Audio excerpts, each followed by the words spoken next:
Good morning all of you. Welcome to AJ study. AJ study में आप सभी का स्वागत है। I am talking Hasan Javed with you. I am going to talk the chapter of science class 9, the fundamental unit of life biology, part 2। यानी इससे पहले हम एक पार्ट और बना चुके हैं जिसमें बेसिक चीज़ के बारे में डिस्कस किए हैं। आज हम लोग इस क्लास में सेल वाल के बारे में और भी बहुत सारे पार्ट्स है सेल के, सेल ऑर्गेनल्स है, ये सारे चीज़ के बारे में आज की क्लास में प्रोकैरियोटिक इक्वैरियोटिक सेल के बारे में डिस्कस करेंगे। तो शुरू से अंत तक बने रहिएगा। हमारे चैनल एजे स्टडी को अगर सब्सक्राइब नहीं किए हैं तो सब्सक्राइब कीजिए और बेल आइकन को प्रेस कीजिए ताकि आने वाले वीडियो का नोटिफिकेशन आपको मिलता रहे। तो आज हम लोग सेल वाल के ऊपर डिस्कस करने वाले हैं अभी। तो सेल वाल होता क्या है? तो सबसे पहला एक बेसिक पॉइंट से समझते हैं। बेसिक पॉइंट क्या है कि सेल वाल ओनली ये प्लांट सेल में पाए जाते हैं। ये ओनली प्लांट सेल में मौजूद होता है, प्रेजेंट होता है, ये उपस्थित होता है। ये एनिमल सेल में अब्सेंस होता है, लेक ऑफ अब्सेंस होता है, नहीं पाया जाता है। तो cell wall non living covering part है जो प्लाज्मा मेम्ब्रेन के आउटसाइड में ओनली प्लांट सेल में पाए जाते हैं। एनिमल सेल में सेल वाल लेक होता है, कमी होता है, नहीं पाया जाता है। ये सेल वाल एक कार्बोहाइड्रेट है, उस कार्बोहाइड्रेट का नाम है सेलुलोज। ये दरअसल सेलुलोज से मिलकर बना होता है।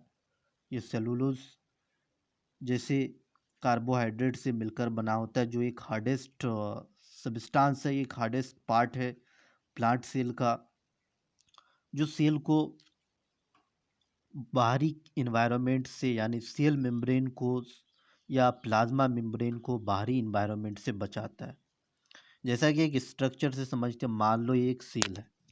सेल के अंदर क्या क्या चीज़ होता है? न्यूक्लियस होता है और साइटोप्लाज्म होता है। इसे साइटोप्लाज्म, जो एक जेली लाइक फ्लूइड सब्सटेंस होता है, इसमें बहुत सारे सेल ऑर्गेनल फ्लोटिंग करते रहते, तैरते रहते हैं। उसका एक स्पेसिफिक काम है, उसके भी बारे में हम लोग डिस्कस करेंगे।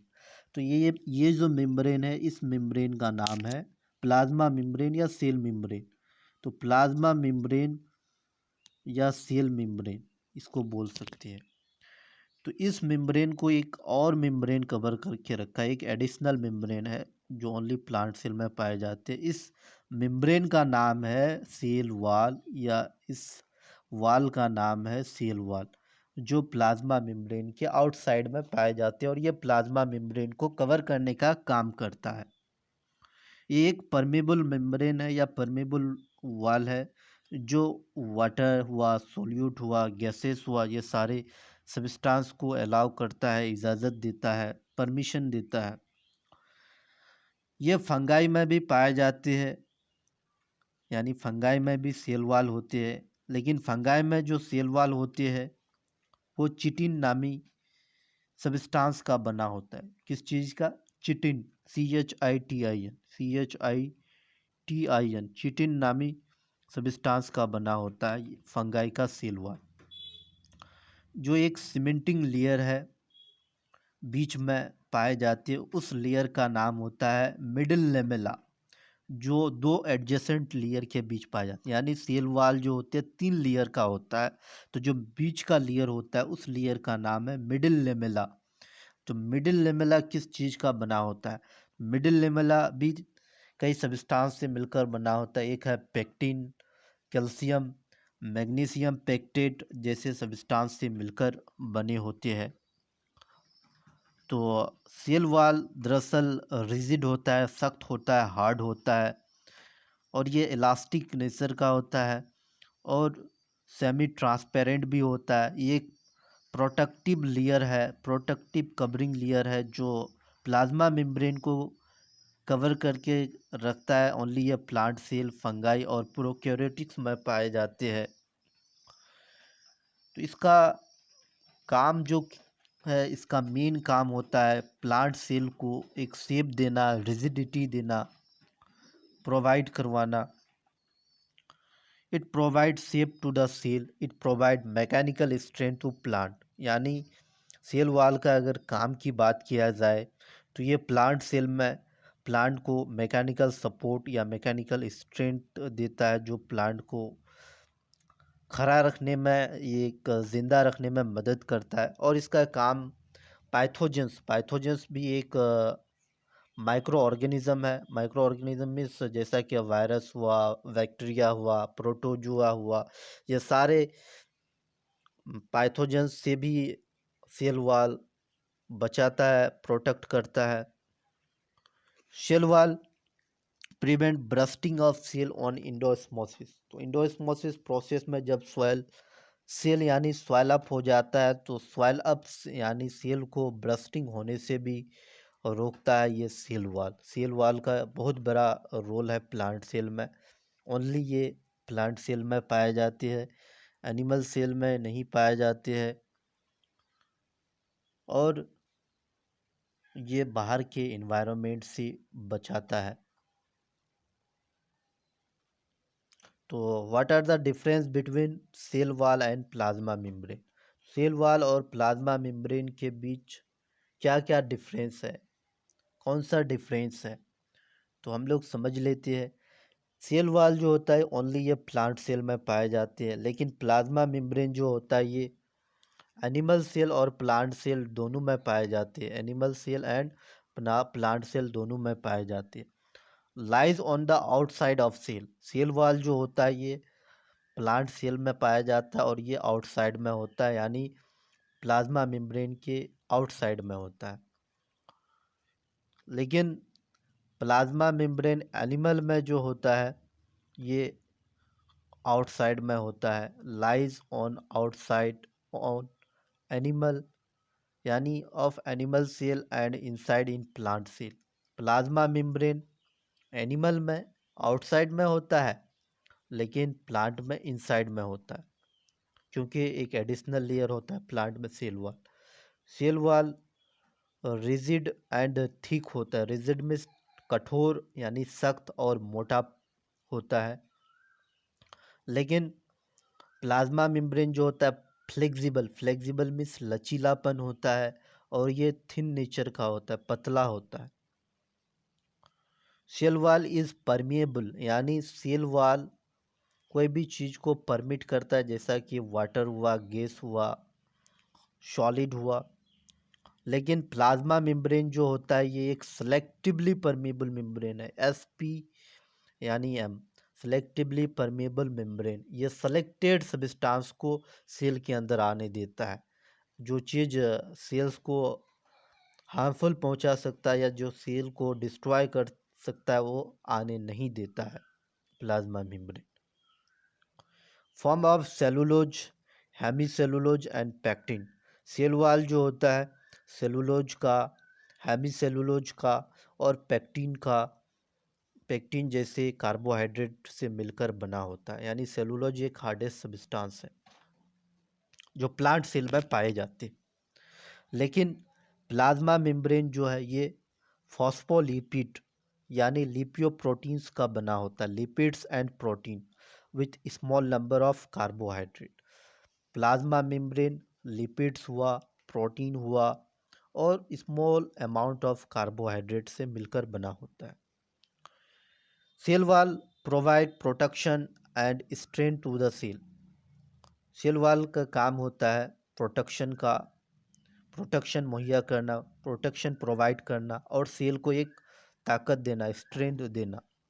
लेकिन प्लाज्मा मेम्ब्रेन का काम होता है hold cellular contents and control of passage material, यानी इसका काम होता है बैरियर का। Plasma membrane only selected material को अपने अंदर आने देता है।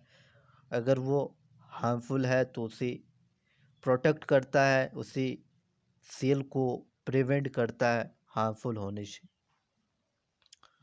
ये था प्लांट्स यानी प्लांट सेल में सेल वॉल और एनिमल सेल में सेल मेम्ब्रेन के बीच का डिफरेंस। अभी हम लोग जानेंगे न्यूक्लियस। न्यूक्लियस जो है सेल का ब्रेन कहा जाता है। न्यूक्लियस को the control part of cell भी कहा जाता है, जो सेल को पूरे सेल को कंट्रोल करने का काम करता है, और इसे खुलिया का यानी कोशिका का मस्तिष्क या दिमाग भी कहा जाता है। तो हम लोग न्यूक्लियस के बारे में अभी पढ़ने वाले हैं। तो nucleus is a large spherical body. Nucleus क्या होता है? एक बहुत ही लार्ज स्पेरिकल बॉडी है जो सेल के केंद्र यानी सेंटर में और उसके चारों तरफ साइटोप्लाज्म पाए जाते हैं। ये एक डबल लेयर मेम्ब्रेन है, यानी ये एक दो लेयर मेम्ब्रेन से कवर होता है, nuclear membrane with nuclear pore. तो सेल है, मान लो सेल का दो भाग, एक है सेल मेम्ब्रेन और दूसरा है प्रोटोप्लाज्म। प्रोटोप्लाज्म में होता है न्यूक्लियस एंड साइटोप्लाज्म।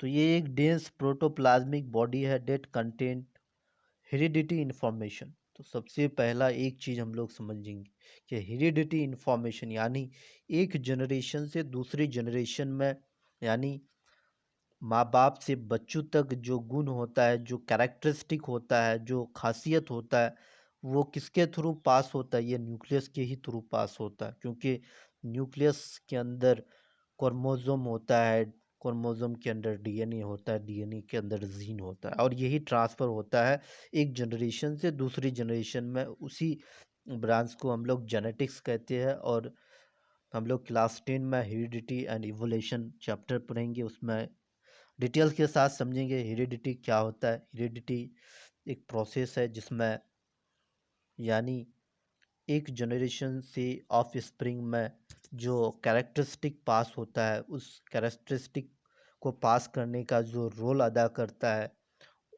उसका सबसे बड़ा रोल है न्यूक्लियस का। यानी न्यूक्लियस के अंदर क्रोमोसोम डीएनए और जीन्स पाए जाते हैं।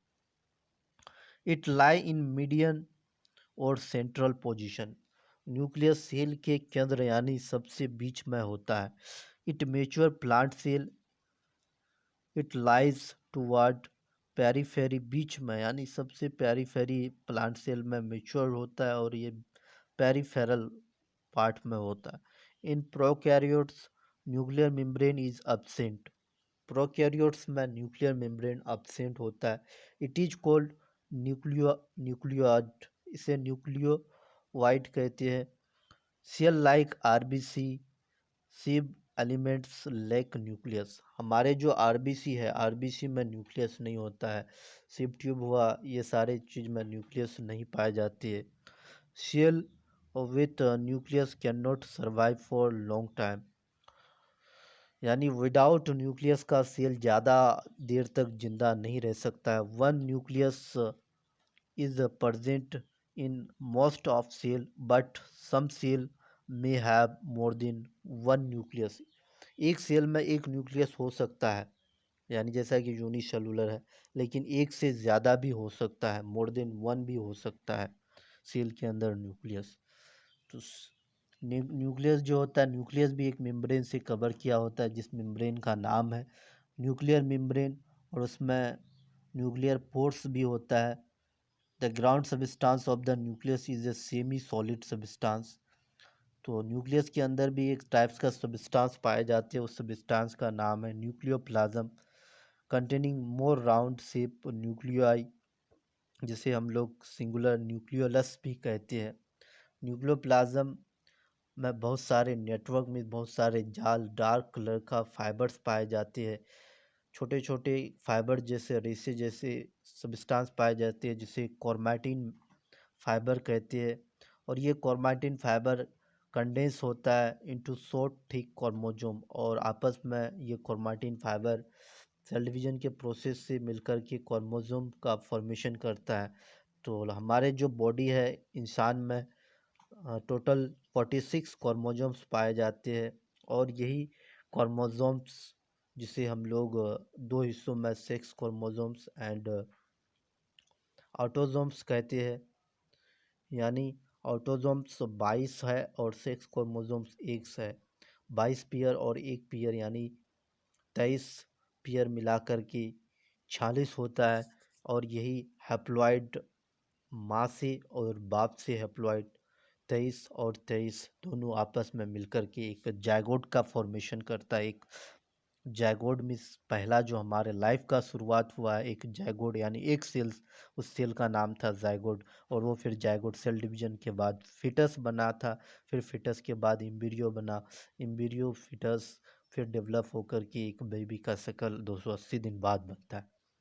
What is nucleus made up of? Nucleus किस चीज़ से मिलकर बना होता है? तो न्यूक्लियस भी एक मेम्ब्रेन से कवर है। न्यूक्लियर मेम्ब्रेन या nuclear envelope is double membrane covering which separate the nucleus from the cytoplasm. Nucleus एक दो दोहरी मेम्ब्रेन से ढका होता है जो साइटोप्लाज्म से अलग करता है। It contain many nuclear pores, इसके अंदर बहुत सारे छोटे छोटे सुराख होते हैं, न्यूक्लियर पोर्स होते हैं। Nuclear pores allow exchange of material between the nucleus and cytoplasm. तो न्यूक्लियर पोर्स में जो छोटे छोटे सुराख होते हैं उसका काम होता है डिफरेंट डिफरेंट मटेरियल को आदान प्रदान, यानी साइटोप्लाज्म से न्यूक्लियस के अंदर और न्यूक्लियस से साइटोप्लाज्म के अंदर प्रवेश करने का, दाखिल करने का काम करता है। Nuclear plasm it is colourless, a dense shape found inside the nucleus in which chromatin and nucleolus are suspended। तो न्यूक्लियोप्लाज्म एक colourless dense shape like membrane है, प्लाज्मा मेम्ब्रेन के तरह, फाउंड इनसाइड द न्यूक्लियस, जो nucleus के अंदर पाए जाते हैं, जो क्रोमैटिन और न्यूक्लियोलस जिसके अंदर सस्पेंड होता है पाया जाता है। Nucleolus a round structure found inside the nucleus. In it is rich in RNA and protein. It is the site of ribosome formation। Nucleolus का काम होता है राइबोसोम फॉर्मेशन करने का। राइबोसोम में जो प्रोटीन का फॉर्मेशन में मदद करता है और आरएनए के फॉर्मेशन में मदद करता है। The nucleolus is enclosed bye double membrane. Nucleus जो होता है, न्यूक्लियस दो दोहरी मेम्ब्रेन से, दो झिल्ली से कवर किया हुआ रहता है, दो मेम्ब्रेन से कवर किया हुआ रहता है। ये एक आउटर मेम्ब्रेन है और ये इनर मेम्ब्रेन है। यहाँ दो मेम्ब्रेन से उसके अंदर पाए जाते हैं न्यूक्लियोप्लाज्म, यानी एक सबस्टांस होता है जैसा कि साइटोप्लाज्म है, तो न्यूक्लियस के अंदर न्यूक्लियोप्लाज्म पाए जाते हैं जिसमें गुण यानी क्रोमैटिन्स हुआ, ये सारे चीज़ पाए जाते हैं। न्यूक्लियर पोर कम्प्लेक्स डायग्राम, ये न्यूक्लियर पोर्स का कम्प्लेक्स डायग्राम है। हम लोग समझेंगे प्लाज्मा मेम्ब्रेन और सेल वॉल तो समझ गए, उसी तरह से हम लोग न्यूक्लियस एंड न्यूक्लियोलस के बारे में डिफरेंस समझेंगे। It present the whole qualitative complex that content genetic information. ये जो होता है ये इक्वालिटिक्स में प्रेजेंट होता है और पूरा होल जेनेटिक इंफॉर्मेशन, यानी एक जनरेशन से दूसरी जनरेशन में जो गुण पास होता है ये न्यूक्लियस का ही रोल है। It is component of nucleus. Nucleus जो है न्यूक्लियस का एक कंपोनेंट है, छोटा सा भाग है। It is covered by two membrane envelope. Nucleus जो होता है दो दोहरी मेम्ब्रेन से ढका होता है, दो मेम्ब्रेन से कवर्ड किया हुआ रहता है। Nucleus it is without A covering membrane. Nucleus जो होता है ये किसी भी मेम्ब्रेन से ढका हुआ नहीं रहता। It contain the structure and working cell. इसका काम होता है कंट्रोल करना structure and working of cell को। उसी तरह न्यूक्लियस का काम होता है it synthesize ribosome and subunit जैसे सबस्टांस को कंट्रोल करना। Chromatin material and intervented mass of thread-like structure made up of DNA and protein। Chromatin DNA और प्रोटीन का बना होता है और ये सेल डिवीजन के प्रोसेस में दो क्रोमैटिन आपस में कंडेंस होकर के एक क्रोमोसोम का शकल बना लेता है जो रॉड लाइक शेप्स का होता है। और यही क्रोमोसोम्स के ऊपर यानी डीएनए पाए जाते हैं और डीएनए के अंदर जीन होता है और ये जीन एक जनरेशन से दूसरी जनरेशन यानी माँ बाप से ऑफ स्प्रिंग में ट्रांसफ़र होता है। क्रोमोसोम एक थ्रेड लाइक स्ट्रक्चर है जो दो कंडेंसेशन यानी क्रोमैटिन मटेरियल का बना होता है। सेल डिवीज़न के प्रोसेस में ये बनता है और जिसका काम होता है हेरिडिटी पास करना, हेरिडिटी का ट्रांसफ़र करना। Chromosome are made up of DNA and protein. Chromosome DNA और प्रोटीन का बना होता है। एक chromosome consist of two similar thread like structure called chromatids. जैसा कि क्रोमोसोम है, यहाँ देख पा रहे हैं आप लोग, ये जो क्रोमोसोम है दो थ्रेड लाइक स्ट्रक्चर से मिलकर बना हुआ है। ये जो दो थ्रेड लाइक स्ट्रक्चर से मिलकर बना हुआ है उस थ्रेड लाइक स्ट्रक्चर का नाम है क्रोमैटिन। और ये सेल डिवीजन के प्रोसेस से बढ़ता है, बढ़ के यानी डिवाइड होता है, डिवाइड होकर के क्रोमोसोम बनता है। Two chromatid are attach at the centre by centromere. यानी दो क्रोमोसोम के बीच वाला जो पार्ट है, ये जो दो क्रोमोसोम्स है, ये दो क्रोमोसोम्स के बीच का जो पार्ट्स है, इस पार्ट्स का नाम है centromere. On either side of centromere chromatins are called arms. यानी दो साइड्स होता है सेंट्रोमियर्स के, उसे आर्म्स कहते हैं। Chromosomes number. Chromosomes number is fix for each species. हर जानवर में अलग अलग पेयर्स का क्रोमोसोम होते हैं। In most organism they occur in homologous pair. यानी ज़्यादातर ऑर्गेनिज्म में होमोलोगस मीन्स जोड़ा में पाए जाते हैं। होमो मीन्स एक जैसा, लोगस मीन्स एक जैसा क्रोमोसोम वाला। In each pair one chromosome belong to father parents while other belongs to mother parents. यानी 23 जोड़ा माँ से और 23 जोड़ा बाप से, पिता से, दोनों आपस में मिलकर के तब जाकर के डिप्लॉयड बनता है। और ये डिप्लॉयड आपस में मिलकर के एक जाइगोट का फॉर्मेशन करता है और वो जाइगोट फिर सेल डिवीजन के प्रोसेस के थ्रू एम्ब्रियो से फिटस बनता है।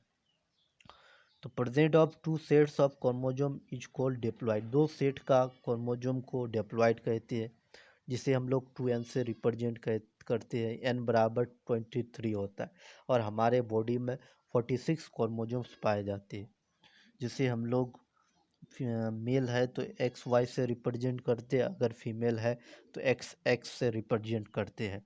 अगर एक्स एक्स मिलता है तो बेटी पैदा होता है और एक्स वाई मिलता है तो बेटा पैदा होता है। Presence of science set of chromosome is called haploid. अगर एक जोड़ा क्रोमोसोम होता है तो उस एक जोड़ा क्रोमोसोम्स को क्या कहते हैं हम लोग? हैप्लॉइड कहते हैं। Role of nucleus in a cell. Nucleus contain all the genetic information not only for the cell but also the whole organism. यानी पूरा ऑर्गेनिज्म के लिए ये जेनेटिक के इंफॉर्मेशन को कंटेन करके रखता है, प्रेजेंट करके रखता है, पूरा पकड़ के रखता है। It function as a control centre of the cell as in control cell metabolism and cell activities.